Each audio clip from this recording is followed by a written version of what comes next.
Buenas tardes, amigos de Cátedra Judicial. Estamos en una entrevista más de las que tenemos ya acostumbrado a hacer para difundir los conocimientos jurídicos y de otros temas en general. En esta oportunidad, para nuestra entrevista del día de hoy, tenemos el siguiente tema: la digitalización de los servicios legales y firmas electrónicas.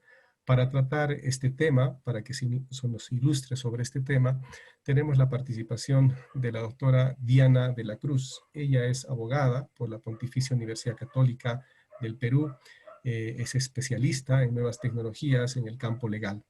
Ella es la entrevistada, la abogada entrevistada el día de hoy, y esperamos pues compartir todos sus conocimientos con todos nuestros seguidores. Doctora Diana, muy buenas tardes. Bienvenida a Cátedra Judicial. Gracias por acceder a esta entrevista. En esta oportunidad, la entrevista la vamos a hacer conjuntamente con la doctora Pamela Porcel, quien es una vieja amiga de Cátedra Judicial y también colaboradora nuestra. Y bueno, gracias, le reitero el agradecimiento, y primero sean sus palabras de presentación, doctora. Está usted en el uso de la palabra para presentarse. Muchas gracias, doctor Fernando. Muchas gracias, Pamela, por la invitación. Bueno, yo soy Diana de la Cruz, abogada por la Pontificia Universidad Católica, como lo comentaste.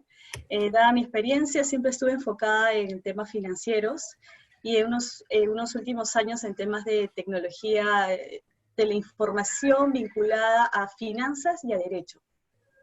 Bueno, Pamelita, tú estás en la conducción de la entrevista. Sí, Diana, bienvenida, es un gusto verte por aquí. Es una colega que conocí recientemente el año pasado porque me invitó a formar parte de uno de sus emprendimientos, que es Linkea tu Abogado. Diana, nos encontramos en un momento de cambios tecnológicos impresionantes y cada vez más rápidos. En mérito a ello, y dada la coyuntura actual además, y una nueva realidad a la que nos vamos a enfrentar luego de toda esta situación, ¿qué podríamos entender por la digitalización de los servicios legales? Sí, a ver, en general este concepto de digitalización de los servicios legales se refiere a que a través del uso de la tecnología, los abogados e incluso empresas que no son abogados puedan proveer servicios legales. Eso, digamos, es el marco general. Dentro de estas, hay diferentes derivaciones. Por ejemplo, dentro de la digitalización de los servicios legales puedes encontrar desde software que reemplazan abogados hasta software que ayudan a los abogados a obtener una mejor conexión, un mejor servicio para sus clientes y automatizaciones de procedimientos, directorios legales como el que tenemos ahora, por ejemplo, y diferentes. Esto involucra también a las entidades públicas. Ahora se ve mucho el tema de los juicios a través de Zoom, juicios en donde el que va a litigar ya no necesariamente son abogados, pueden ser incluso máquinas, y una serie de derivaciones, pero todas en común tienen que los servicios legales se proveen a través o con el uso de herramientas tecnológicas.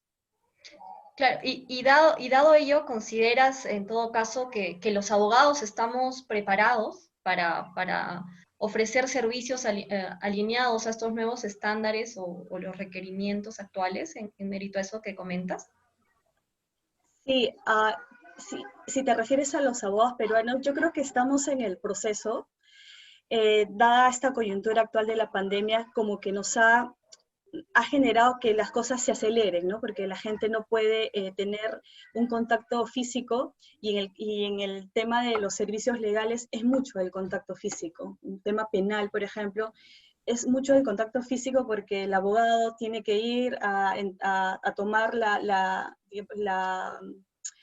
parte a sus clientes, la entrevista, hablar las confesiones, etcétera. Involucrar todo eso o llevarlo al tema digital es un gran esfuerzo que ahora el sistema jurídico lo está haciendo.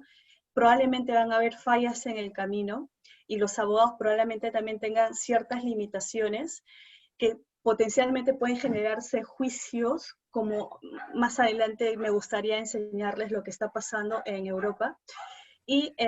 Pero estamos en el camino. Yo creo que estamos encaminados y si existen abogados que piensan que esto es momentáneo o coyuntural, creo que se pueden parametrar mucho, porque esto va a continuar de esta forma y es como que si ingresas a la ola o te quedas O te quedas atrás.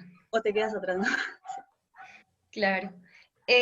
Comentaste sobre temas de software, ¿no? Hemos escuchado mucho lo que se refiere a los softwares que quizás hasta este momento habíamos podido utilizar algunos abogados, sobre todo los que trabajan en estudios jurídicos.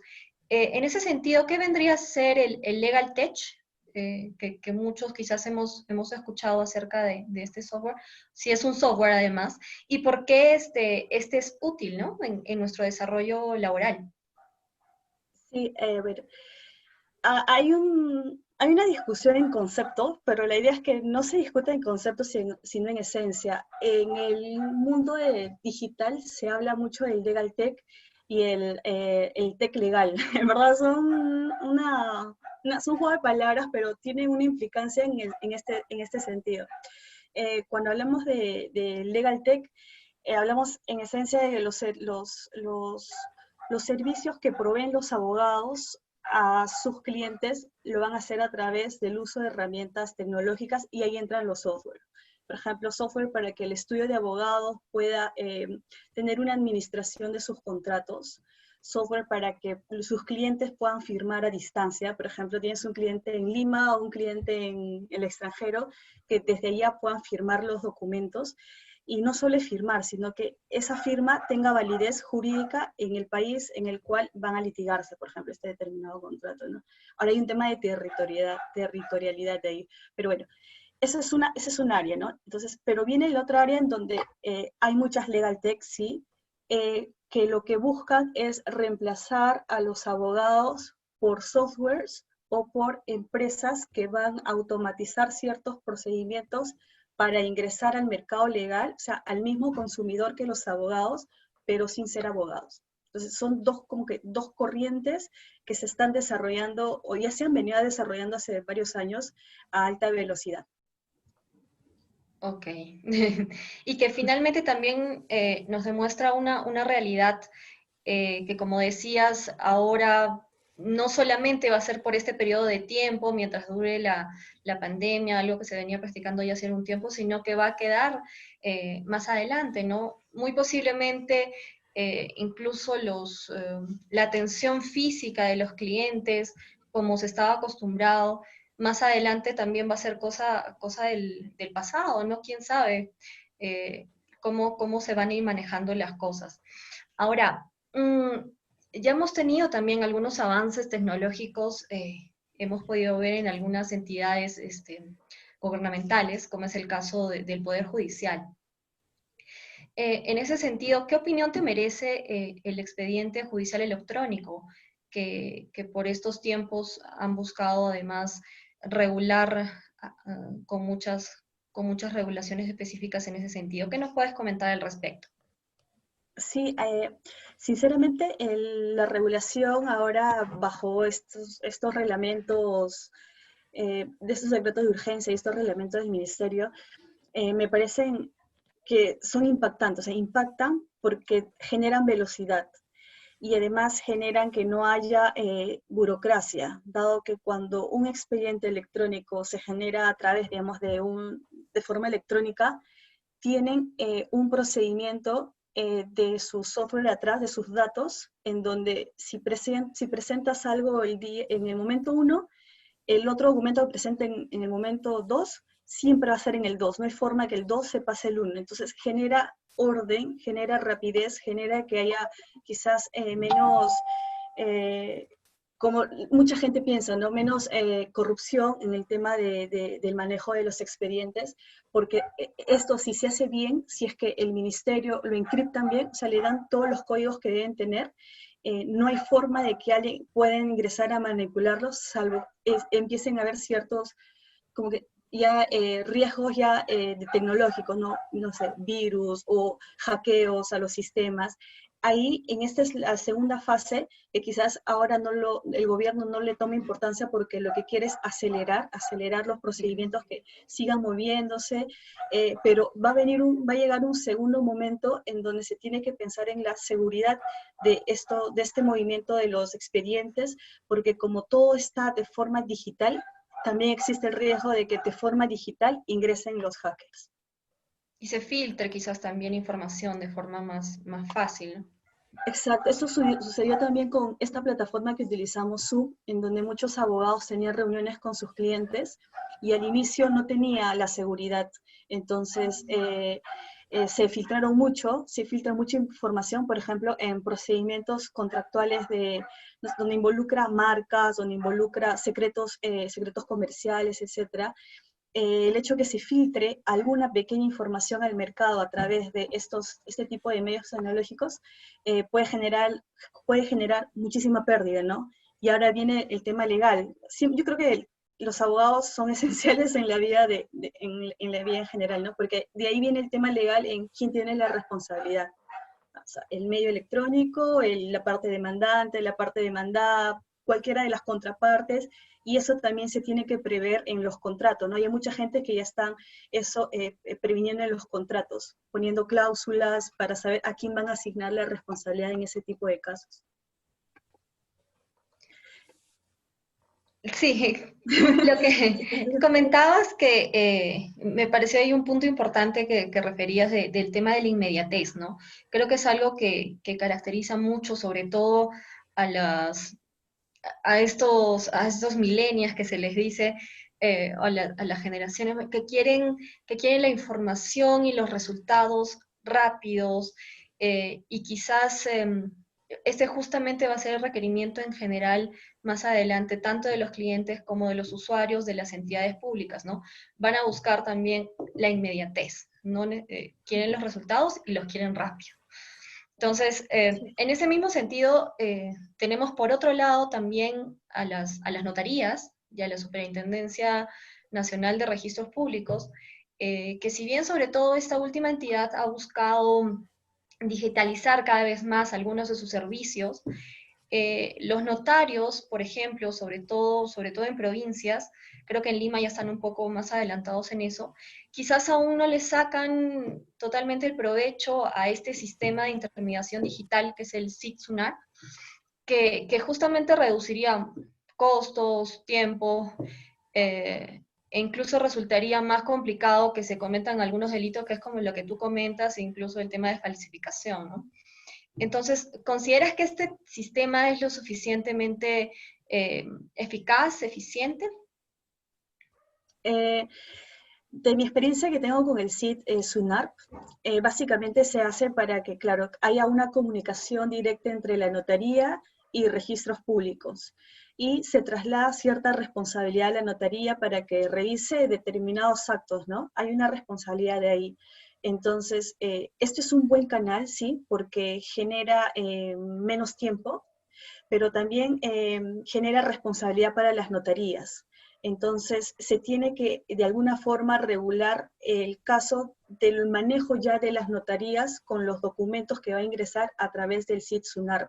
Salvo que, bueno, hay otro procedimiento en donde nosotros como personas naturales podemos ingresar cierta información directa a SUNARP, ¿no? Sin ingresar al SIT-SUNARP, pero es mínimo.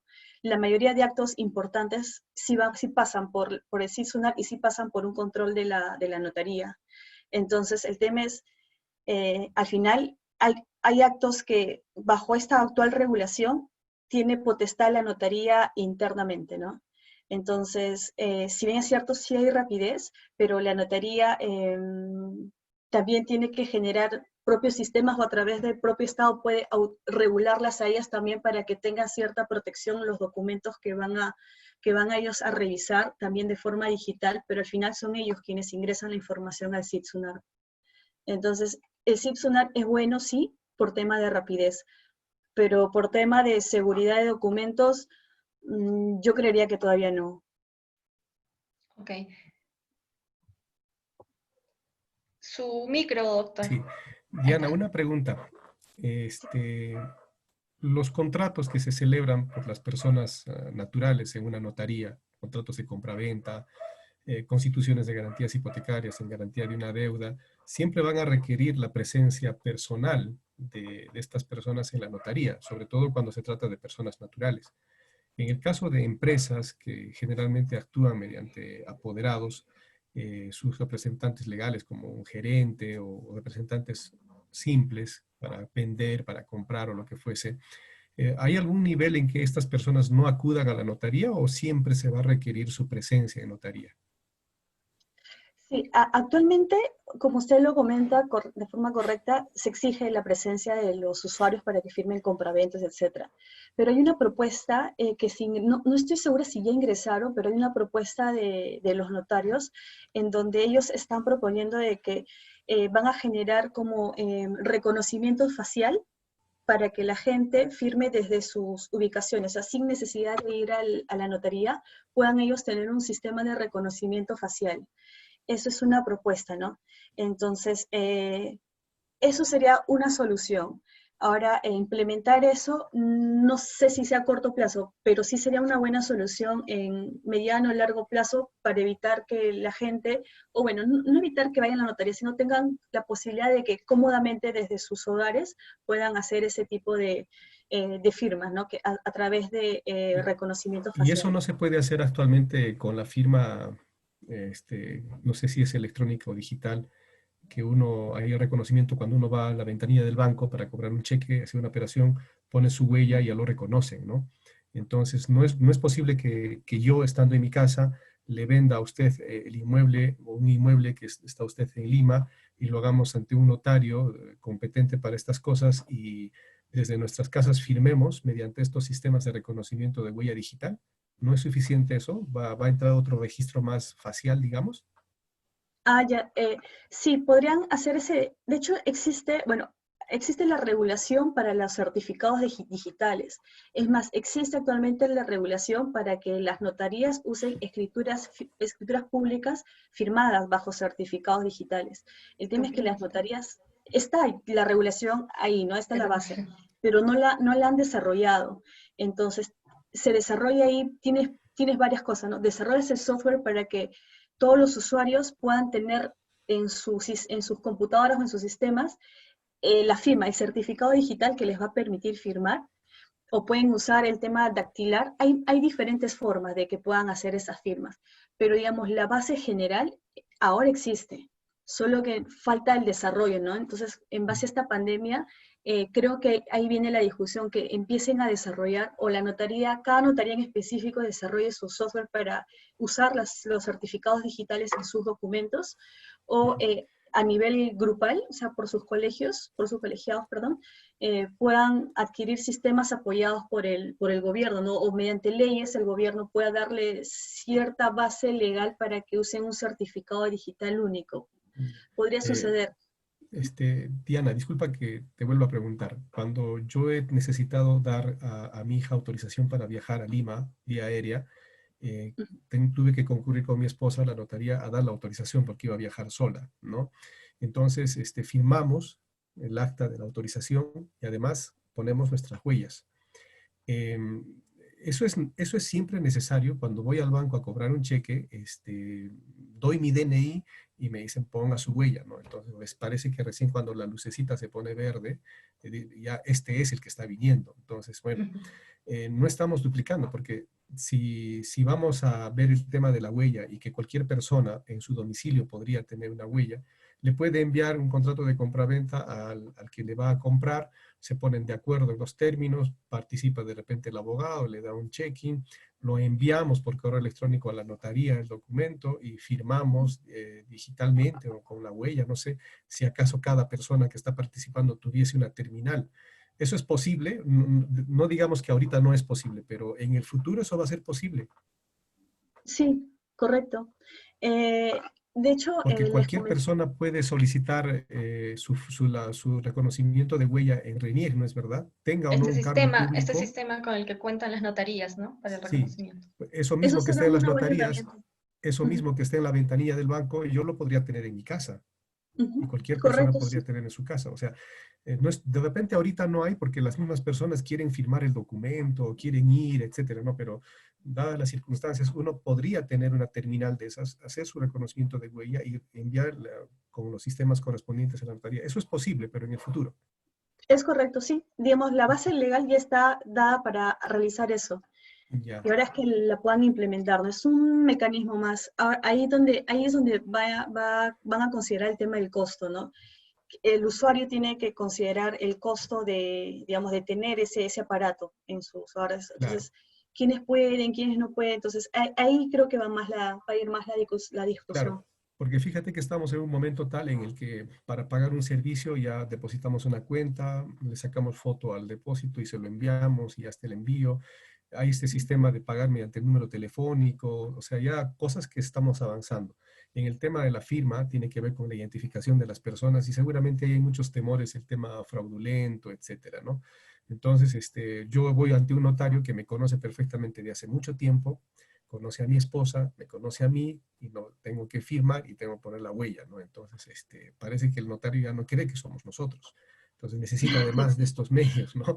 Cuando la legislación dice que se hicieron presentes ante la notaría y el notario vio, los observó, vieron que eran personas capaces, los identifica y hace el acto, ¿no? En cambio, hemos pasado de repente a un extremo ya el de tener que ir a la huella, pese a que el notario nos está viendo, nos está identificando, ¿no es cierto? Pero ahora quiere además que pongamos la huella para ver si somos realmente nosotros. Entonces, si tú esa era mi preocupación, si tú le quitas el tema subjetivo de que me conoce o no me conoce, puede ser que ante un notario de Lima yo ni siquiera lo conozca, él no me conoce, no conoce a las partes. Entonces, celebrar un contrato ante esa notaría, donde yo no voy a ver al notario, el notario no me va a ver a mí, yo ni siquiera voy a ver a quién le estoy vendiendo el inmueble, quién me lo está comprando, todo va a ser digital, eso es posible. ¿Eso es posible? Sí. El Ya, tema, en general, sí. El tema ahí, como le comentaba, es el sustento sería, salvo que se unifique, sería costoso, porque necesitas ese aparato de tal notaría, ¿no? Pero otra notaría va a manejar otro sistema y otra otro sistema. Entonces, esa es la parte que y el que digamos, yo va a pueda venir tener por en mi casa conflicto. también puede ser, no sé, bueno, pero va a ser posible, ¿no? No sé Sí, si ahorita, correcto, pero va a ser exacto. posible. Claro, Señorita, como comentas, Diana, finalmente también las normas están ahí, no se han estado aplicando, como dicen, por la coyuntura actual, quizás también eso va a ser lo que comentaba la otra vez igual, en todas las instituciones en general, de que empiecen a aperturar las propias mesas de partes virtuales, los propios expedientes digitalizados. Vamos a tener que avanzar un poco a pasos más agigantados en algo que veníamos viendo, ¿no? A paso lento. Ujú. Pero, por ejemplo, en este caso específico de las notarías, yo creo que también pasa un poco por el tema que tú mencionabas de la responsabilidad del notario, ¿no? Ellos, como dice, se aseguran muchísimo de verificar, de constatar, de que la persona vaya, porque fuera de que es dentro de sus funciones que tienen que cumplir obligatoriamente, eh, está también el tema de la responsabilidad posterior. Entonces, si mañana más tarde y conociendo cómo es nuestro país y lamentablemente con la cantidad de delitos que se cometen en ese sentido y de fraudes y demás, pues el notario también por ahí no se va a querer arriesgar a delegar ese tipo o la confianza que podría ser quizás que una persona simplemente, como yo no sé si estoy en casa y alguien me está coaccionando y me pone la cara ahí para el reconocimiento facial, para ponerme la huella, no sé, no pueden pasar tantas cosas y que quizás por ahí creo que va a ser de todas maneras, o los notarios van a ser un poco reacios porque está su responsabilidad de por medio, ¿no? Totalmente de acuerdo, sí. Ese es el tema de la responsabilidad de los notarios ahí, que ahí venía el tema del LegalTech, ¿no? ¿Cómo usas la tecnología para seguir dando sus servicios legales bajo una estructura de seguridad jurídica? Entonces ahí ingresa el Estado, obviamente, a darle la base legal y también la tecnología que se va a ir desarrollando para ayudar a los notarios a poder llegar a eso, dado que la necesidad actual de la gente o futuro es de que haya menos contacto físico por un tema de salud, ¿no? Claro, Esa es la vamos a fusión, tener. digamos, que se hace. Ujú. Justo comentabas, Diana, también el tema de las firmas electrónicas, ¿no? Son una realidad ya hace algún tiempo. y tampoco han sido tratadas quizás con el suficiente interés hasta hace poco para muchos. Y dadas las circunstancias, muchos recién se han interesado en cómo funciona esto, porque podría ayudarnos a solucionar muchos temas y precisamente para poder digitalizar los expedientes judiciales y administrativos. Entonces, ¿podrías explicarnos de forma un poco más detallada cómo funcionan este tema de las firmas digitales? Sí, claro. En el tema de las firmas digitales, en lo que dice nuestra regulación es que hace una diferencia entre las firmas electrónicas y los certificados digitales. ¿Por qué hace esto? Porque pueden haber transacciones en donde, claro, por ley dice que necesitas el mutuo acuerdo, ¿no? Que esto puede ser escrito, oral o uso de tecnología análoga o tecnología muy general, muy abierto. Entonces, en base a esto es que se dan ciertos mecanismos que usan la tecnología. Uno de ellos es el correo electrónico. Por ejemplo, la aceptación, la conformidad, incluso está automatizado por Google para que alguien te pueda dar la conformidad de ciertos documentos. Eso es válido. Eso es válido a nivel jurídico para nosotros. Ese tipo de firma, y la entienden como firma, si no por un medio tecnológico, que va a ser un correo electrónico donde uno acepta, ofrece y otro acepta, o puede ser lo que sucede en estas compras online. Hay una parte donde dice aceptas, tú le das clic y listo, estás aceptando y hay una transacción. Certificados digitales pasa porque lo que dice la regulación es que en un juicio lo que tiene mayor validez jurídica es que te proveen los certificados digitales son los intermediarios que han sido autorizados por Indecopi. Indecopi te pone una lista de quiénes son estos intermediarios, quienes proveen, digamos, el encriptado, o sea, la seguridad del sistema. Ahí está RENIEC, porque RENIEC tiene su propio sistema. Están varias entidades públicas que tienen su propio sistema para sus firmas bajo seguridad con un certificado digital. Y hay proveedores privados también. Entonces, actualmente esa es nuestra regulación. Entonces, la regulación a ellos a nivel técnico les pide ciertos requisitos para que tal firma bajo determinado sistema sea seguro y ellos le ponen digamos, su verificación de tener un certificado digital. Y si van a un potencial juicio, tienes un medio probatorio en donde el juez, así como una letra de cambio, digamos, ve eso y no va a cuestionar, no va a poder cuestionar que no ha sido su firma, porque está respaldado por un certificado digital. A diferencia de las firmas electrónicas que no tienen certificado digital, en donde sí puede en un potencial juicio ingresar a ver si esta firma fue autorizada o no por el verdadero emisor. Entonces, esa es la diferencia que existe, que existía, que existe ahora, y lo que yo, bajo mi humilde opinión, creo que si ahora se sigue manejando carritos de venta, pasarelas de pago online, etcétera, una velocidad altísima, sin tener en cuenta el tema de los certificados digitales de las firmas electrónicas, podría generar potenciales juicios, ¿no? Entonces, hay también un tema de que los jueces o el Poder Judicial tiene que involucrarse en eso, educarse en eso, para ver qué firmas electrónicas, por ejemplo, la pueden dar por válida a pesar de que no están respaldados por certificados digitales.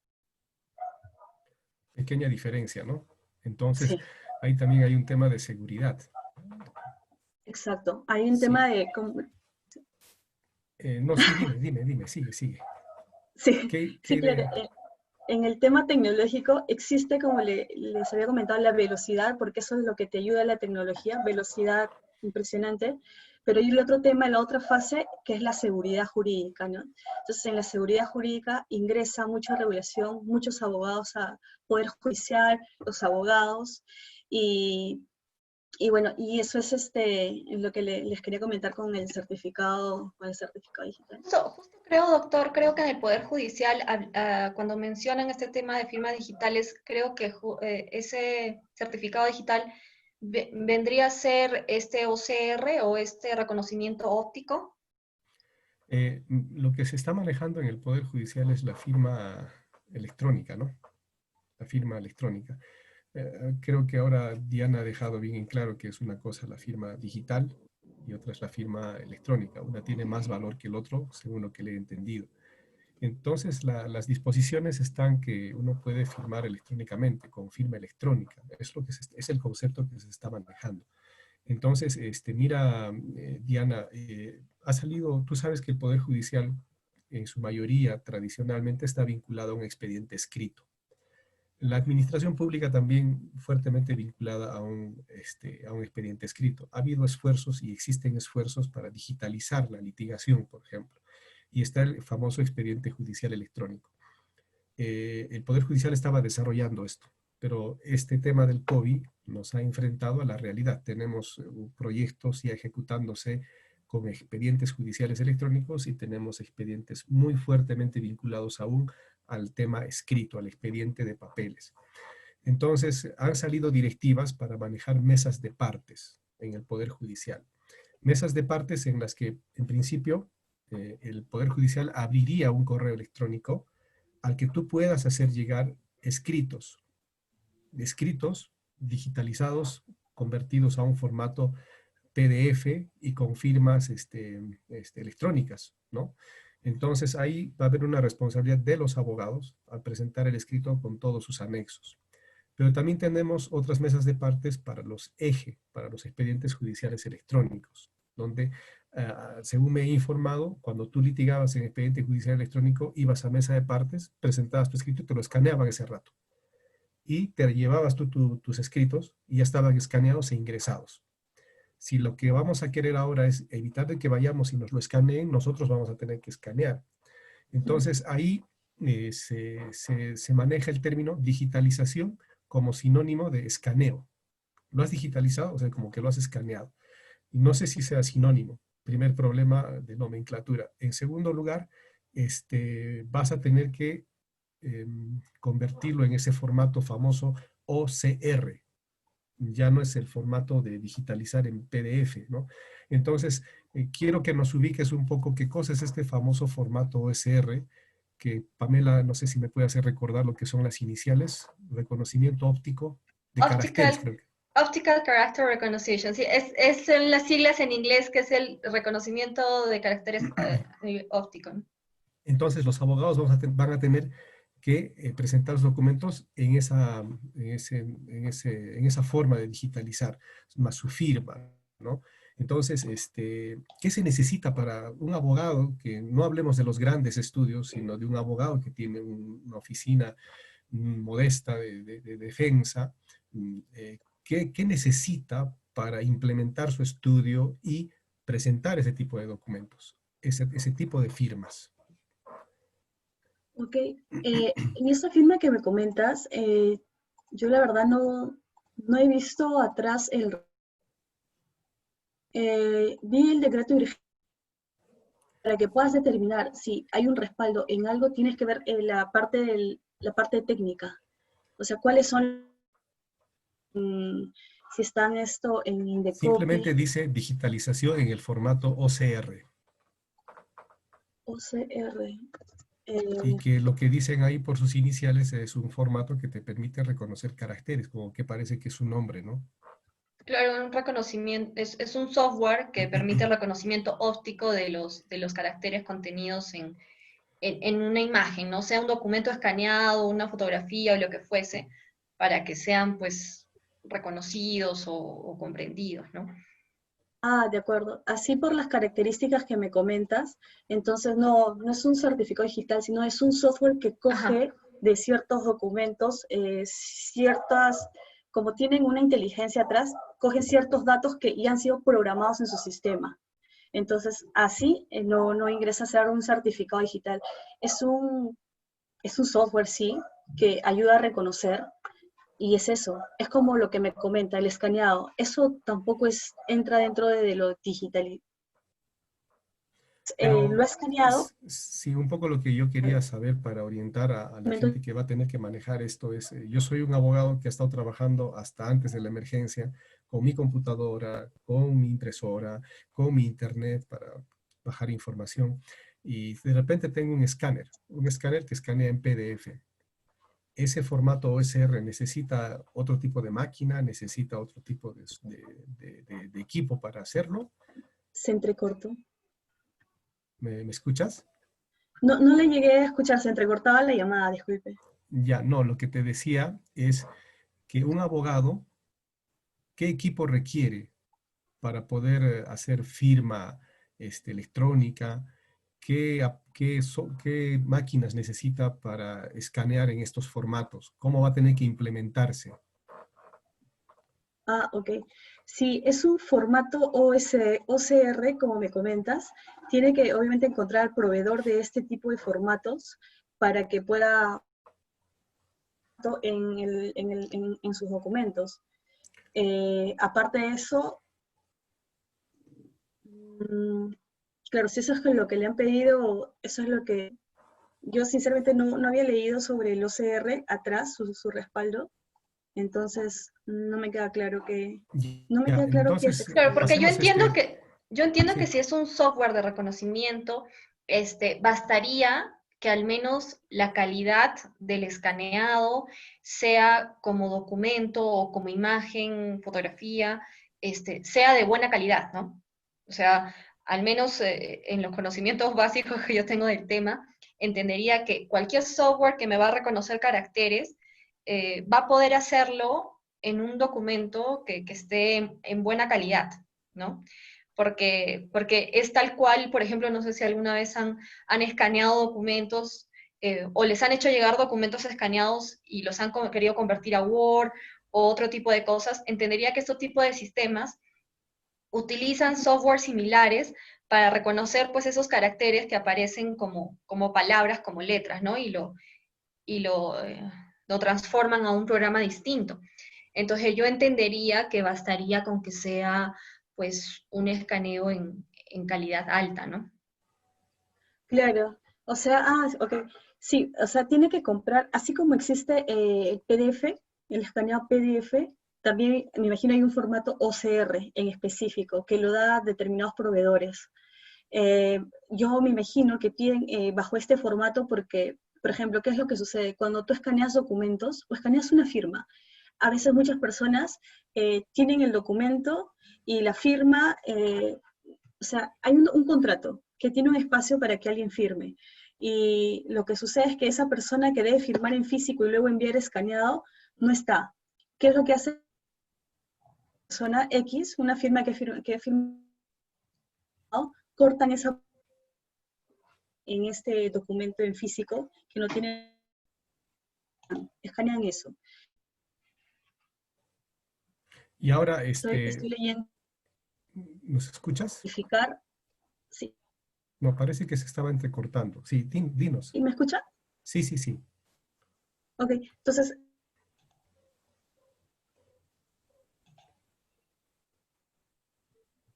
Se ha cortado. quedó en stand-by. Ya, no, ahora sí te estamos escuchando nuevamente. Ok, se quedó esto congelado, Congelado, sí, no, disculpe. ahora sí. Justo hablando de tecnología, estamos teniendo problemas de, Problemas, de Sí, conexión. ese ya debe ser por las conexiones misias, ya. sí, Bueno, porque pero a Un ver, segundo. sí, porque justo estoy viendo que a Google, por ejemplo, tiene OCR con ya, determinadas características. Entonces, debe ser un proveedor. Así deben ya, haber varios proveedores de este tipo de ya. reconocimientos. Y un abogado, ¿qué es lo que requiere tener, contar en su oficina para hacer firma digital, firma electrónica, según sea el requerimiento de la entidad o institución? Ok. Tendré que tener este software, por ejemplo, va a ser necesario para que pueda enviar los documentos. No puede, claro, al abogado no es común que tenga el tema de los certificados digitales. Puede tener firmas electrónicas. Hay diferentes software que te prueben firmas electrónicas. La más Pero esto, conocida, esto que quizás. otorga la RENIEC, ¿qué es? Los de lo del DNI, lo de firmar con el DNI electrónico. Sí, Firma porque la RENIEC da un servicio, ¿no es verdad? Para ujú. hacer la firma, ¿esa es para hacer la firma electrónica o es para hacer la firma digital? Sí, esa sí sería una firma digital porque está respaldada por RENIEC. Y RENIEC sí emite certificado, sí está su sistema encriptado en un certificado digital. Ya, pero el abogado va a tener que tener esa terminal para poner la huella.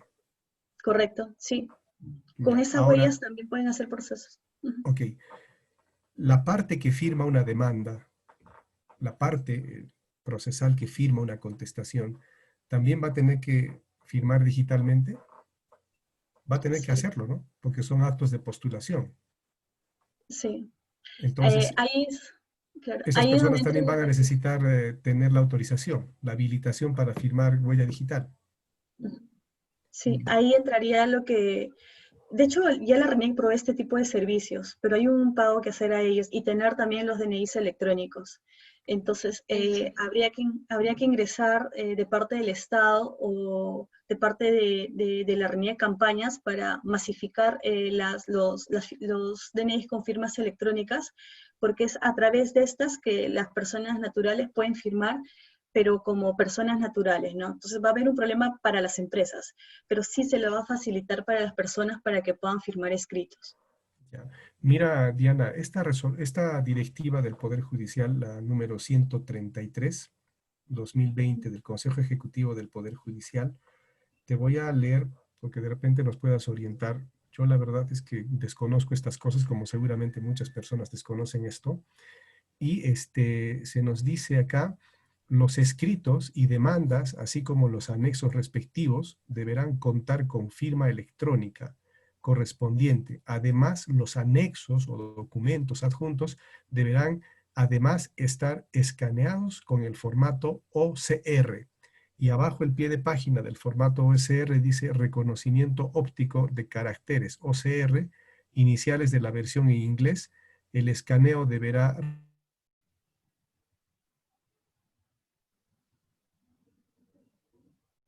Ahí se ¿Hola? coló. Sí, Sí, ¿no? Se se quedó. pudo. digitalizado.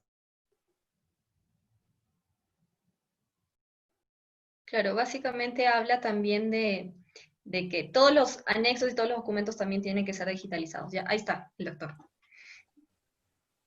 De, sí, ya nos vemos. Sí, O hemos Sí, quedado se congelados un congeló. rato. Sí. sí, también. Pero se alcanzó a leer, a escuchar lo que leí del OSR.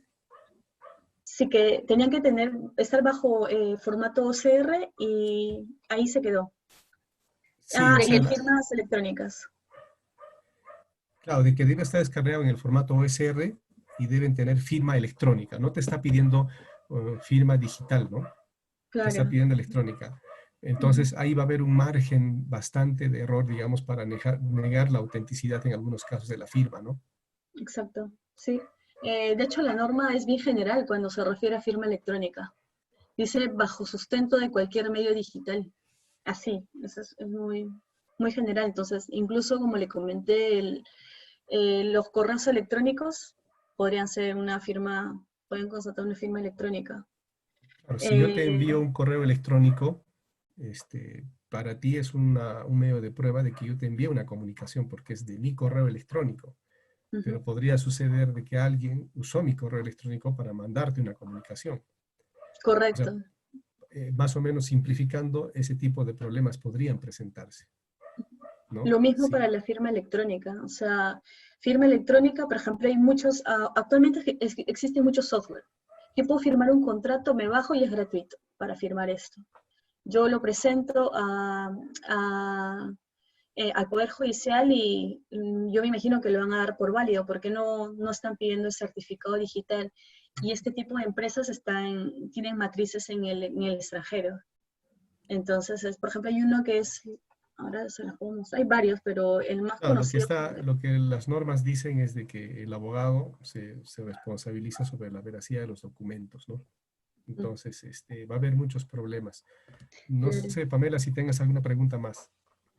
Claro, creo que ahí, bueno, un comentario ahí sería de que habría que alinear, como dice Diana, respecto al tema de la certificación digital, porque si existe ese riesgo, entiendo yo que la certificación le da la validez y la aprobación, la conformidad de que tiene fuera de la aprobación del titular, de quien realizó la firma, también de la institución que está recibiendo los documentos con esta firma. Entonces, por ahí creo que sería algo importante que tendrían que hacer las entidades que vayan a manejar esta firma electrónica. Diana, como una última consulta, mencionaste el tema de los DNIs electrónicos. Mucho se vendió o se ofreció de que cuando uno sacara el DNI electrónico ya tenía la firma digitalizada de alguna manera, y que ¿eso qué quiere decir? Que ahora todas las personas que tienen el DNI electrónico pueden utilizar la firma electrónica o la firma digital de la manera en que ha sido planteado. Correcto, sí.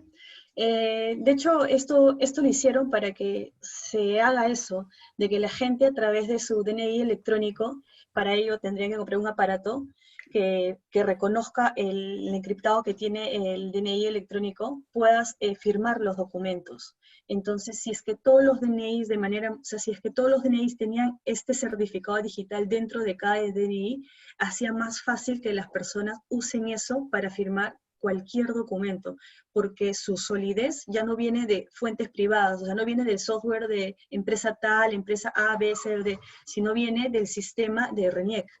Y eso, en mi opinión, en verdad generaría un gran impacto en la digitalización de documentos, porque todos Pero eso tendrían... todavía no se tiene. No, no es obligado, es opcional que la gente solicite su DNI electrónico.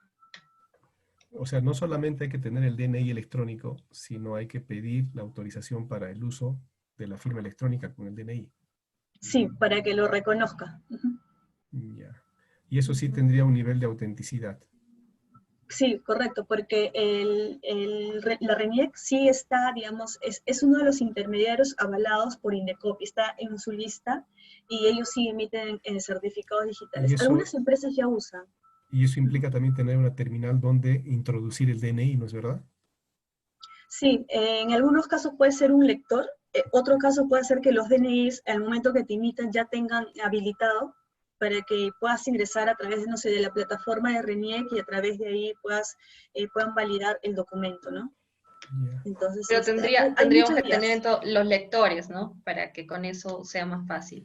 Quizás más Claro, adelante todos podríamos manejarnos de esa manera, ¿no? Para nuestros trámites. sí, de hecho, eso yo creo que sería un buen camino muy barato y la gente como ya está más, aparte es necesario, ¿no? Todos necesitan el DNI, entonces es más fácil ir a la RENIEC a solicitar mi DNI y que el DNI tenga el certificado digital para firmar documentos frente a la entidad pública y a entidades privadas. Entonces, sería genial, en verdad yo creo, ahora que lo comentas, sería un muy buen camino. Una gran solución. Diana, Sí. lo que yo veo, pues yo soy magistrado y también tengo que tomar conocimiento de estas cosas, ¿no? Porque eventualmente mañana más tarde me voy a enfrentar a una pantalla en lugar de un expediente. Y eso ya es un cambio muy fuerte, ¿no? Entonces, lo que yo veo en todo yo le llamo, bueno, esta normatitis que está saliendo, norma tras norma, reglamento tras reglamento, protocolo tras protocolo, que hay un montón de información, a veces con términos técnicos, tecnológicos. A mi juicio, por ejemplo, está mal que se diga digitalizar al escaneo. Tenemos el expediente digital, ¿no? ¿Y cuál es el expediente digital? Está escaneado pues en el sistema, ¿no? Entonces todo lo que está en una computadora es digital, ¿no? Entonces hay mucha incongruencia en la terminología que se maneja. Y yo la verdad veo que se necesita que la gente sea instruida en el manejo de todos estos términos para unificar, porque dos abogados se van a encontrar y uno va a hablar de una cosa, el otro va a hablar de la otra cosa y de repente es lo mismo en materia de estas cosas, ¿no? Va a ir a mesa de partes y le van a decir esto tiene que ser de esta manera, pero si yo lo he hecho de esta manera, entonces esa desinformación, ¿cómo crees que se puede salvar? Porque existe esa desinformación. El hecho de que nosotros mismos te estemos preguntando sin de repente saber mucho, queriendo saber, es una muestra de que hay mucha desinformación. ¿Cómo crees que podemos superar esto en el sector del Poder Judicial, en el sector de la administración, donde vamos a tener que manejar estas cosas ya, mañana mismo, ¿no? En nuestra vida cotidiana, nuestros contratos, solicitudes, trámites, pedidos. ¿Cómo crees tú que podemos salvar esta ausencia de conocimientos? Sí, bueno, bajo mi punto de vista, yo creería que primero tendría que haber desde ya, ¿no? campañas masivas de información que vienen desde organismos como el Ministerio de Justicia, y a entidades del gobierno. En segundo lugar, también entra mucho, o sea, el tema tecnológico ayuda a la rapidez, pero entraría mucho de sentido común. Yo creo que eso entraría bastante en este momento que se han dado muchas normas, bajo mi opinión, de la noche a la mañana, y que actualmente es como que o sea, una vez que explote va a ser un potencial problema para todos los abogados, para todos los juicios, ¿no? Porque podrían cuestionarte desde el inicio hasta el estado en donde esté. Entonces, revisar el inicio va a ser un problema, ¿eh? Entonces, yo creo que hay un potencial problema ahí, y en el camino la forma es pedir, por ejemplo, pedir respaldos. O sea, ok, es un escrito, es un escrito de tal persona, podría respaldarse, por ejemplo, con videollamadas para constatar, o en un primer momento constatar que el escrito viene de tal persona y la persona a través de videollamadas aceptó. Dijo, ¿tú presentaste tu escrito en fecha tal, etcétera? Sí. Ese sí, respaldado más el primer documento que ingresó, que digamos, no tendría un respaldo, sería un escaneado simple, ya le da mayor solidez para que en un potencial juicio los jueces tengan la potestad de decir, yo resuelvo tal porque está sustentado por tales documentos, ¿no? Porque al final el Código Civil te dice acuerdos en generales, no te dice que los acuerdos tengan que tener determinada seguridad jurídica, ¿no? Entonces es un tema más de interpretación de los jueces, y que para salvar potenciales problemas a futuro, desde el primer momento se vería forma de respaldar, de ir respaldando, o sea, empiezan el ingreso de documentos, respaldar por un testimonio de una entrevista con ambas partes, podría ser, ¿no? Crear nuestros propios certificados a falta de estos que estén regulados. Una cosa Yo así. creería que sí, sí. Diana, Por entonces ahora, al menos. ya como para concluir, creo que tú querías compartir con nosotros algo de información o de noticias que habían de otros lugares en cuanto a este tema que estamos tocando hoy. Sí, cierto. Quería compartirles cierta información actualizada, o sea, lo tomamos desde el lunes, desde esta semana, para que ustedes puedan ver qué potenciales problemas o cómo en otros países están viendo el tema de la digitalización en el mercado legal.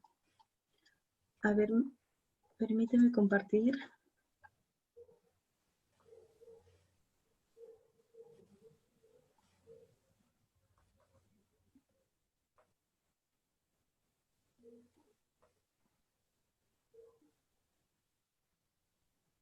¿Se logra ver? Todavía no. Está cargando. Ahí Ahora está, sí. ahora sí. Ok. Sí, me sale que mi conexión es inestable, disculpe. Sí, pero te Entonces, estamos viendo y te estamos escuchando, sí. ok. Por ejemplo, esta es una noticia del Reino Unido, en donde pasa lo mismo, ¿no? O sea, no está, todo su sistema no está digitalizado, y lo que está haciendo desde el Ministerio de Justicia allá es lanzar inversión en desarrollo y tecnología para todo su sistema, que incluye desde su poder judicial, jueces, organismos públicos y organismos privados. Entonces, lo que ellos están pretendiendo hacer es hacer plataformas, o sea, que cada persona, digamos, cada interconexión tenga sus propias claves. O sea, hay una clave para persona tal, otra clave para abogado tal y otra clave, etc. Cada uno ingresen con sus determinadas claves en una sola plataforma. Esto es otro tema que está pasando, y que era lo que les había comentado, de que existen empresas que no son abogados y que ofrecen soluciones en el mercado legal automatizando procedimientos. Entonces, ¿qué es lo que pasa? El Colegio de Abogados, esto es en Alemania, de una determinada ciudad, envió a juicio a este tipo de plataformas, señalando de que no podían dar este tipo de servicios automatizados. Al final, lo que el tribunal alemán resolvió de que sí es posible dar servicios automatizados, y acá sí hay una sanción por el tema de cómo hacen su publicidad, o sea, el tema del engaño al consumidor legal, ¿no? Entonces, potencialmente pueden venir este tipo de problemas, que haya muchas automatizaciones y puedan haber juicios por un tema de cómo están dando la publicidad. Incluso fuera del mercado legal, ¿no? ¿Cómo está?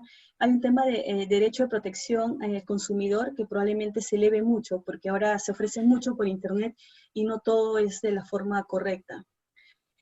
Este es el primer juicio por Zoom en el Reino Unido, por ejemplo, en donde se tomó el testimonio del acusado a través de la plataforma Zoom y fue un juicio público, o sea, su testimonio fue visto por más de 40 personas y fue válido para ellos.